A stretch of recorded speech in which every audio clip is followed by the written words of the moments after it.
ভারতে ক্রিকেট আর বলিউড যেন হাত ধরাধরি করে চলে। ক্রিকেট আর বলিউড অভিনেত্রীর প্রেম এখানে সাধারণ ঘটনা। একটা সময় অভিনেত্রী এশা গুপ্ত ও ভারতীয় অলরাউন্ডার হার্দিক পান্ডিয়ার প্রেম নিয়ে বিতর্ক বিস্তর চর্চা চলছে। কিন্তু সত্যি কি তাদের মধ্যে বিশেষ সম্পর্ক তৈরি হয়েছিল? সম্প্রতি সিদ্ধার্থ কান্নানের ইউটিউব চ্যানেলে এসে নিজের ব্যক্তিগত জীবন নিয়ে খোলামেলা কথা বলেন অভিনেত্রী এশা গুপ্তা। শুরুতেই এশা স্বীকার করে নেন যে হার্দিকের সঙ্গে একটা সময় তার যোগাযোগ ছিল। তিনি বলেন, হ্যাঁ, বেশ কিছুদিন ধরে আমরা কথা বলেছিলাম। আমি মনে করি না আমরা ডেটিং করছিলাম, কিন্তু হ্যাঁ, আমরা কয়েক মাস ধরে কথা বলছিলাম।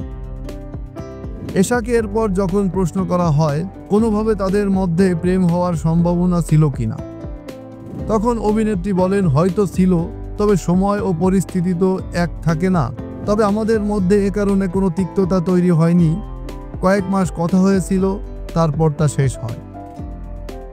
এশা সবশেষ ওয়ান ডে জাস্টিস ডেলিভার্ড এ ডিসিপি লক্ষ্মীরানীর চরিত্রে অভিনয় করেছিলেন।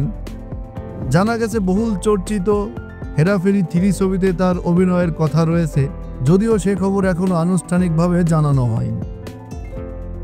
এশা গুপ্তা বর্তমানে স্পেনের নাগরিক ম্যানুয়েল ক্যাম্পোস গোয়ালারের সঙ্গে প্রেম করছেন। 2023 সালে আইফা অ্যাওয়ার্ড সহ বিভিন্ন অনুষ্ঠানে তাদের একসঙ্গে দেখা গেছে। অন্যদিকে গত বছরই বিয়ে ভেঙে গেছে হার্দিক পান্ডিয়ার।